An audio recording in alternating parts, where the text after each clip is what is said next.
lie low, Lie low. keep quiet.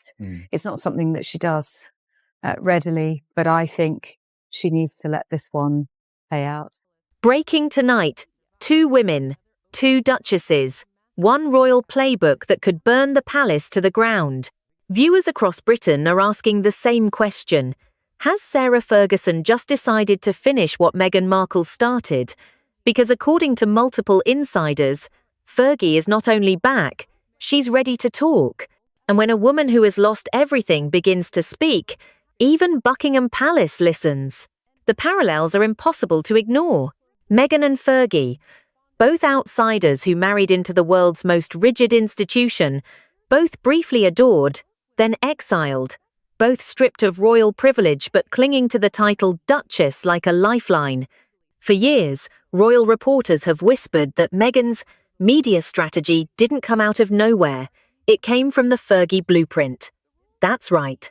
Long before the Sussexes sat down with Oprah, Sarah Ferguson had already turned scandal into survival. Back in the early 90s, Fergie's fall was textbook royal disaster. The toe-sucking photos, the cash for access sting, moments that would have buried anyone else. But she did something extraordinary. She weaponized shame. She cried on television, sold the redemption story, and turned public sympathy into currency. Oprah loved it. America loved it. Even Britain couldn't look away. It was the first modern royal meltdown, and it worked. Fast forward 30 years. Meghan Markle, another duchess under fire, another fairy tale gone sour. She too takes the stage opposite Oprah, tears glistening under studio lights, the world watching. Insiders say Meghan studied Fergie's old tapes, not literally, but carefully. The tone, the pauses, the confession as performance. And yet she did it better. She added politics, race, the language of systemic pain. She gave people a villain, the institution itself. In media terms, it was genius. But the story tonight isn't about Meghan repeating the formula. It's about Sarah Ferguson taking it back. She feels she invented this game, one long-time royal insider tells us. And now she's going to prove she can still play it. Since the death of Queen Elizabeth, Fergie's quiet loyalty has bought her nothing. She was erased from the royal circle, ignored in the Andrew fallout, cut from official functions. Not even a line in the palace statement. Decades of obedience rewarded with silence. And that silence, say friends, has turned into fury. Sources close to her hint that she's preparing her own final chapter, a tell. All that goes beyond reputation repair. She doesn't want redemption anymore, says a producer who's worked with her before. She wants recognition. She wants the last word. The tone in her recent public appearances has shifted, less contrite, more deliberate, almost defiant. Viewers noticed it during her latest interviews, where she spoke of truth and integrity like someone rehearsing a new script. And here's where things get electric. Insiders claim there's been renewed communication between Fergie's camp and Oprah's network. Nothing confirmed, nothing denied. But timing is everything, and with Charles's health under scrutiny, Catherine off the public stage, and Harry and Meghan still unpredictable, another bombshell could devastate the palace's fragile image. What makes this story truly dangerous is motive. Meghan plays the long game of celebrity, deals, visibility, branding. Fergie, however, plays survival. She's 65, financially exposed, and no longer protected by the system she once defended.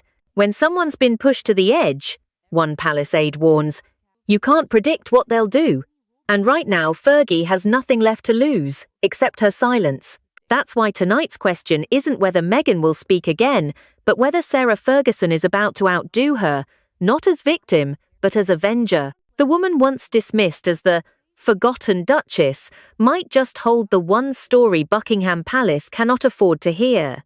Stay with us, because this storm has only just begun. When the cameras first rolled on Finding Sarah back in 2011, it wasn't billed as revenge, it was therapy. But as millions soon discovered, it was also the birth of a new kind of royal confession. On screen, Sarah Ferguson wept, prayed, repented. She sat opposite life coaches and spiritual advisors, recounting humiliation with cinematic precision. The tagline read, "A journey to find myself again." Yet behind that glossy Oprah Network title card lay something far more deliberate, an exiled duchess transforming scandal into spectacle. At the time, Britain rolled its eyes. The tabloids called it self-pity TV. Courtiers muttered that she had cheapened the crown. But in America, audiences couldn't get enough. Vulnerability, packaged for prime time, sold. One entertainment executive told us this week, Sarah was ahead of her time. She figured out that authenticity could be monetized, especially when it comes from someone who once dined with the Queen. That single series didn't just rehabilitate her image, it taught a generation of royal watchers a crucial lesson. The monarchy's silence creates a vacuum, and whoever fills it first controls the narrative. Meghan Markle would later perfect that same formula, but in 2011, Sarah was its uncredited architect. "She made pain profitable," says one former OWN producer. And the palace never forgave her for that. Behind the scenes, finding Sarah was also a deal born of desperation. After the infamous News of the World sting, where she was filmed offering to sell access to Prince Andrew for £500,000, her reputation was radioactive. Major brands pulled back, friends disappeared. For a brief, dark period, even royal correspondents whispered that she might declare bankruptcy. Oprah was the lifeline, not just emotionally, but financially. She offered Sarah the one thing the palace never could, a second act. And the irony? It worked. The public softened, magazine covers returned, invitations trickled in again. The Duchess became the symbol of messy resilience, flawed but surviving. Even Andrew, ever dependent on her discretion, let her back into the royal fold in quiet, informal ways. They lived under the same roof, attended family events together. The image was strange but oddly touching. Two disgraced figures clinging to familiarity as their world shrank. For nearly a decade, that uneasy peace held. Sarah avoided direct criticism of the firm. She smiled at weddings, wrote children's books, sold tea sets and candles under her brand. The palace tolerated her presence, barely. They thought she'd finally learned her lesson, recalls one former courtier. They underestimated her capacity for reinvention. Then came the reckoning. In 2022, after the Queen's death and King Charles's ascension, everything changed. Prince Andrew was stripped of his titles, his role, his income. And with him, Sarah's safety net vanished overnight. She wasn't included in statements, not even acknowledged in official briefings. Royal biographers noted it as a total erasure. That's when, according to multiple insiders, her tone began to shift. She realized loyalty meant nothing, says a close friend. She'd stood by Andrew through every humiliation. And when he fell, she was left holding the ruins. No title, no pension, no status. That kind of betrayal hardens you. Those close to her describe a new determination, not the teary contrition of finding Sarah, but something colder, almost strategic. She began re-emerging on talk shows, podcasts, book tours, delivering sound bites that felt calculated. "It's time to tell the truth," she told one interviewer in early 2024. "Not the palace version, my version." Many dismissed it as harmless self-promotion, but to those who knew her history, it sounded like a warning shot. Insiders say she's been keeping a meticulous personal archive, diaries, letters, photographs, even voice memos. Notes from the 90s, meetings, moments she witnessed firsthand inside the royal bubble. If she ever opens that vault, a royal historian told us, the fallout would be seismic. For years, the monarchy could rely on her discretion. That trust is now gone. Producers in Los Angeles are already circling. Oprah's team reportedly stayed in touch, and there's chatter that streaming giants would pay millions for an exclusive. But beyond the money lies something far more dangerous, Motive. She wants to reclaim her story before someone else writes it for her, says one insider. And she's realized she doesn't need the palace anymore to do it. 1. What we're witnessing then isn't a redemption tour, it's an awakening. The woman once mocked as reckless has become ruthlessly composed. Her smiles are tighter, her words more precise. Viewers sense it, the composure before detonation.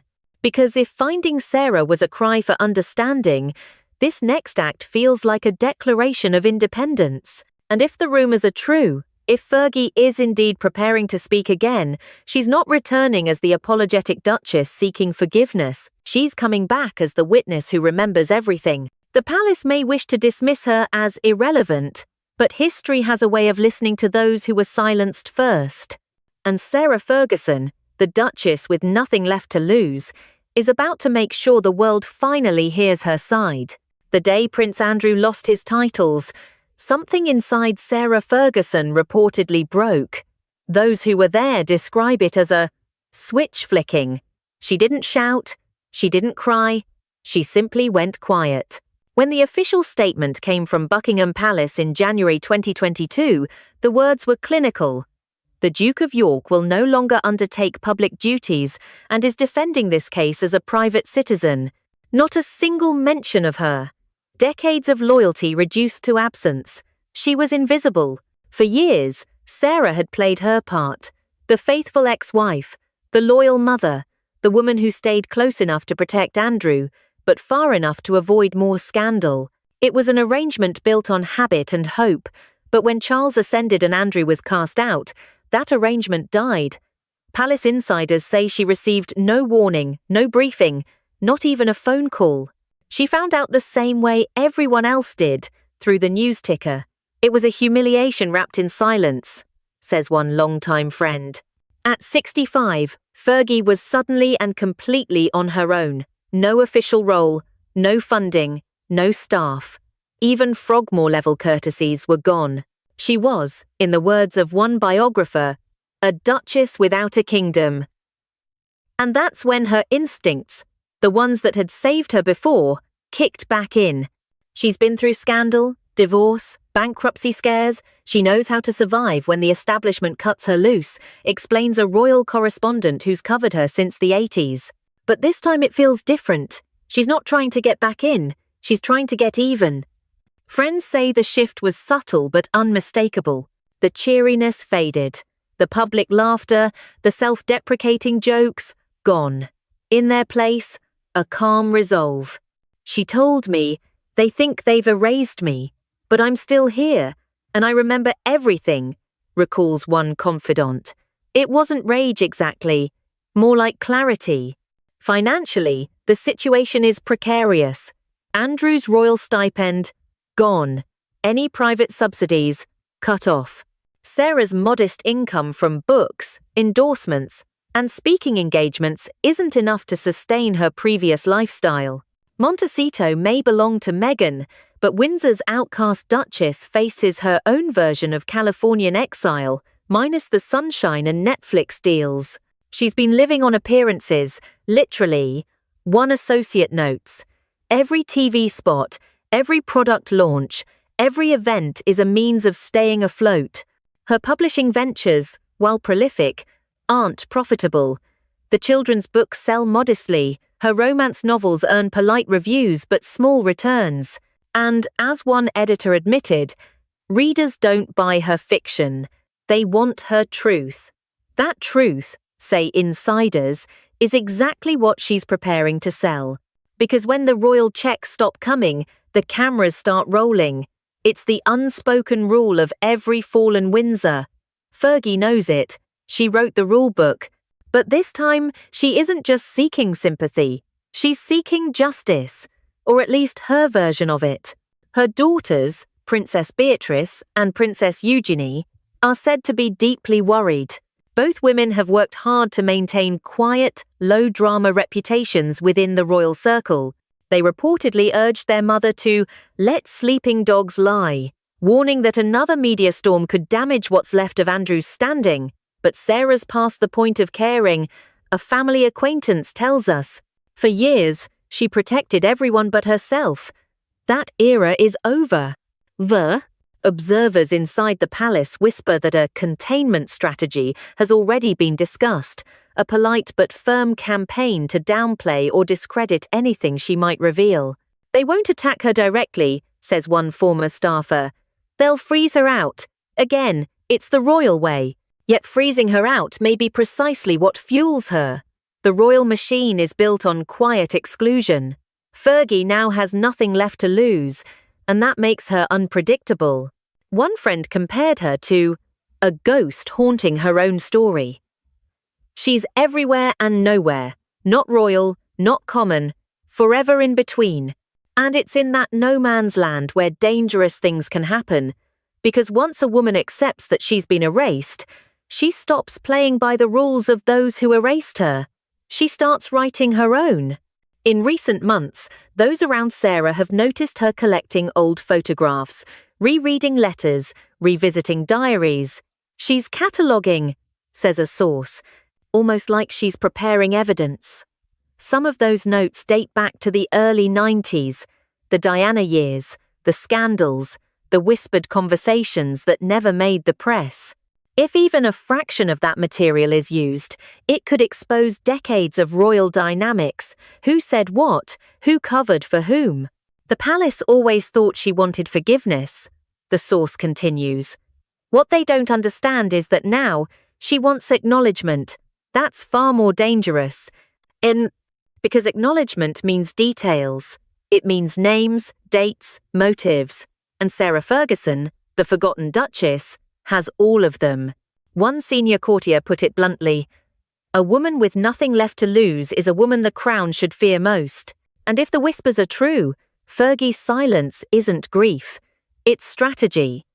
The countdown to her next move has already begun, and the palace, for once, has no idea how to stop it. By early 2024, the whispers had started to sound less like gossip and more like strategy meetings.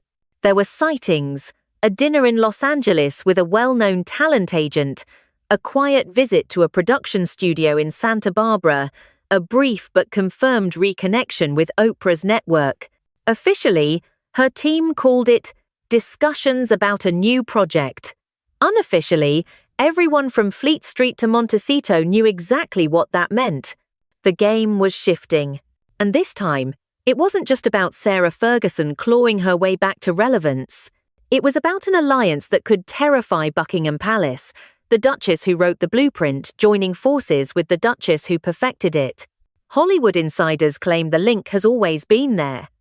Princess Eugenie, Sarah's younger daughter, remains one of Meghan Markle's few royal allies. The two women have been seen together in California, attending private dinners and children's events. At first, those meetings were dismissed as harmless, family connections, nothing more. But when Eugenie began quietly distancing herself from her mother's public comments earlier this year, speculation flared. It wasn't about embarrassment, one royal reporter explained. It was about strategy. Eugenie didn't want to be the bridge between Fergie and Meghan, but it's too late. That bridge already exists. And what a bridge it is. On one side, Sarah Ferguson, 65, exiled but experienced, holding 3 decades of royal secrets. On the other, Meghan Markle, 43, media-trained, polarizing, desperate to reignite her relevance after a series of stalled ventures. Both women know the power of the Oprah brand. Both understand that the palace's silence is its biggest weakness. Both need a hit. A senior television executive speaking anonymously told us, "If you put Fergie and Meghan together on the same couch, it would be the biggest royal interview since Diana. You'd have 2 generations of pain, one from the inside, one from the outside, merging into one narrative. The palace wouldn't stand a chance. The money would be staggering." Production insiders estimate that a joint special could generate tens of millions in licensing, global syndication, and streaming rights. But more than cash, it's control. For both women, this is about reclaiming the narrative that the palace and the press have written for them. They've both been defined by scandal, says one Hollywood publicist. Now they want to define themselves, even if it means lighting a match. The tension inside royal circles is palpable. Senior aides have reportedly been told to monitor all upcoming media projects involving the Duchess of York. The palace press office, when asked for comment, replied only, "No engagement on speculative content," which of course is the royal way of saying they're worried. Behind closed doors, the calculus is brutal. Meghan brings reach, a global audience, a younger demographic, a mastery of narrative-driven branding. Fergie brings legitimacy, the first-hand knowledge of how the Windsor machine actually works. Combine them, and you get something the monarchy has never faced before. Coordinated female descent from two different eras, united by rejection. One former royal staffer put it bluntly, Meghan plays Hollywood rules, controversy equals currency. Fergie plays survival rules, silence equals starvation. Together, they could turn the royal family into their next franchise. The idea sounds outrageous, until you realize the groundwork is already there. Meghan's docuseries proved there's an insatiable appetite for royal confessionals. Fergie's history proves she knows how to play victim without collapsing. Their stories mirror each other almost perfectly. The outsider's promise, the institution's rejection, the media's judgment, the public's fascination. And their motives, though different, now align. For Meghan, it's about staying visible. For Fergie, it's about being remembered. She's been airbrushed from the official portraits, says one royal historian. But if she speaks, really speaks, her version becomes history. That's her revenge. Producers are already drawing comparisons to the Diana, her true story moment of the 90s, the book that cracked open the royal myth from within. But where Diana sought empathy, Meghan and Fergie seek power. And power, in the streaming age, is measured in views. 1LA. Insider laughed when asked about palace reaction. They don't get it. They're used to newspapers. This isn't print. This is content. And content wins. Still, there's one key difference between the two duchesses. Meghan wants to keep the royal brand alive enough to profit from it. Fergie, by contrast, has already buried hers.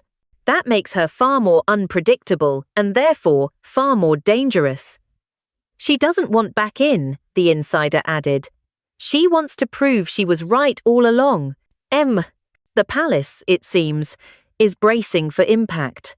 Private briefings, quiet calls to friendly journalists, contingency statements being drafted just in case. But there's a growing sense that none of it will matter. Because if Sarah Ferguson truly decides to talk, and Meghan Markle decides to stand beside her, the institution that silenced them both may finally find itself answering questions it spent 40 years avoiding. And that, as one insider grimly noted, wouldn't just be television. It would be history. Oprah once called it the power of telling your truth. But insiders say what's being planned now goes far beyond truth. It's retaliation, wrapped in confession. The working title circulating among producers is Operation Redemption, though everyone involved knows that what's coming isn't redemption at all. It's revenge dressed in linen and studio lighting. The pitch, according to several sources close to the talks, is deceptively simple. 2 women, 2 generations, 1 shared betrayal. Meghan would open with the unfinished story, the isolation, the tabloid war, the palace briefings. Fergie would follow, offering context no one else could provide. What it's like to be silenced from within, what happens when loyalty is punished. Together, they would frame the monarchy not as a family, but as a system, a machine that consumes its women and discards them when they stop being useful. And Oprah, she'd play the mediator, the oracle, the calm amid the chaos. She knows the stakes, says a former OWN executive. The Meghan interview in 2021 made television history. This would rewrite it. What makes this moment different is tone. Meghan's last appearance was polished, strategic, emotional, in carefully curated ways. Fergie's style is older, less rehearsed, more raw. She's not afraid to look messy, says a former producer who worked with her years ago. And that's what audiences connect with. It's not the royal sheen, it's the royal scars. Early outlines for the project suggest a structure that alternates between confession and confrontation. Meghan speaks about feeling trapped. Fergie confirms how that trap is built. Meghan recalls her attempts to modernize the monarchy. Fergie reveals the invisible walls that stopped her decades earlier. It's a duet of damage control turned rebellion, a calculated echo between two voices that the palace tried to silence. The emotional core, however, belongs to Fergie. She's not doing this to save her reputation anymore, explains one of her close friends. She's doing it to make sure history knows her side before she's gone. At 65, after multiple health scares and years of financial uncertainty, she reportedly views this as her final act. The stakes couldn't be higher for her, for the monarchy, for the legacy of silence. And then there are the diaries. Several sources confirm that Sarah has kept detailed journals since her marriage to Prince Andrew in the 80s, observations, conversations, even transcripts of what she witnessed inside royal walls. They're not gossip, one insider insists. They're documentation. Those notebooks could become the backbone of the interview, the hard evidence behind decades of rumour. It's the material Meghan never had, says a royal commentator. Proof from the inside. Palace aides are reportedly alarmed. One senior figure described the mood as controlled panic. Lawyers have been briefed, crisis teams assembled. But behind the legal language lies a simpler fear: exposure. Because what makes Fergie uniquely dangerous is that she's not speculating. She was there. She lived it. She knows where the bodies are buried, figuratively speaking. What she chooses to say could reshape the monarchy's modern image overnight. And if she chooses to say it beside Meghan, the woman already accused of fracturing the royal mystique, the result could be catastrophic. It's not about a feud anymore, one palace aide admits. It's about survival, theirs and ours. Still, there's a haunting irony here. For decades, both women begged the institution for belonging. Now, they've realized that exile can be more powerful than inclusion. Outside the palace walls, they control the script, the spotlight, the audience. Inside, all that remains is silence. And silence, in this new age of streaming confessionals, no longer protects. So when viewers eventually see those two duchesses seated beneath Oprah's soft lights, one speaking of betrayal, the other nodding in weary agreement, they won't just be watching another royal scandal, they'll be witnessing the monarchy's most unthinkable nightmare. Its discarded daughters uniting, live on air. And this time, there will be no going back. Buckingham Palace has always believed that silence is strength. For centuries, that strategy worked. No matter the scandal, abdications, affairs, divorces, the Crown simply refused to explain. But the world has changed. Silence, once a shield, is now an invitation. And for a woman like Sarah Ferguson, who has lived her entire life at the edge of that silence, it's become the perfect stage. In the weeks since rumours of the joint interview surfaced, palace insiders describe a growing sense of unease. They're not panicking publicly, one senior courtier says, but behind the scenes, it's all contingency planning.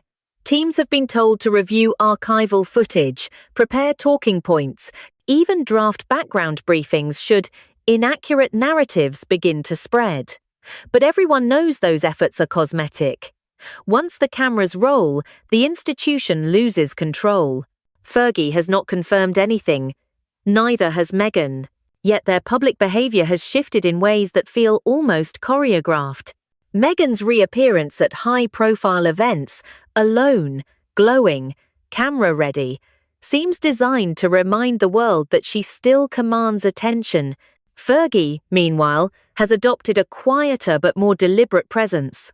Smaller interviews, cryptic remarks, subtle allusions to truth and legacy. Both are setting the stage without ever having to say the words.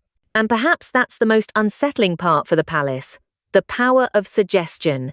Because in the public imagination, the interview already exists. The speculation itself is the story, and it's eroding the monarchy's greatest asset, its mystique.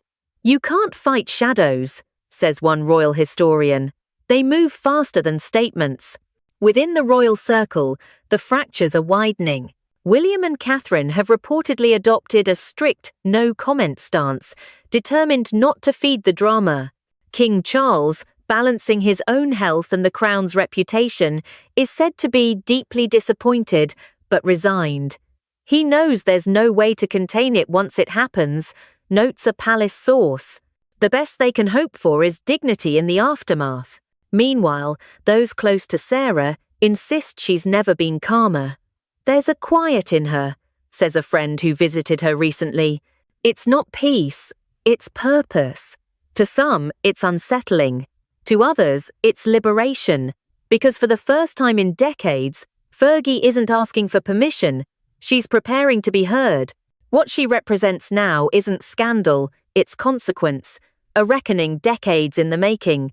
The Duchess who once begged for a second chance no longer wants forgiveness.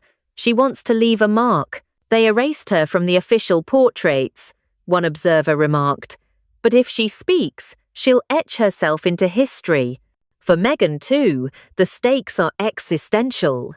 Her Hollywood resurgence depends on authenticity, the same commodity the monarchy tried to suppress. By aligning with Fergie, she gains something she's never had before, an insider who validates her story. And for Fergie, aligning with Meghan ensures the largest audience of her life. Together, they don't need the palace. They are the palace's mirror, cracked, defiant, unfiltered. The monarchy may survive this storm, as it always has, but its silence will no longer be read as strength. It will sound like fear. And somewhere beyond those gilded gates, a woman once dismissed as the forgotten Duchess is quietly turning that fear into power. So, as the world waits, one question echoes through the tabloids, the talk shows, the living rooms. When the truth finally airs, will it destroy the monarchy or expose what it's always been? We'll be here to find out. Thank you for watching, for listening, and for staying curious. If this story opened your eyes, make sure to like, share, and subscribe, because in the world of crowns and cameras, this isn't the end. It's only the beginning.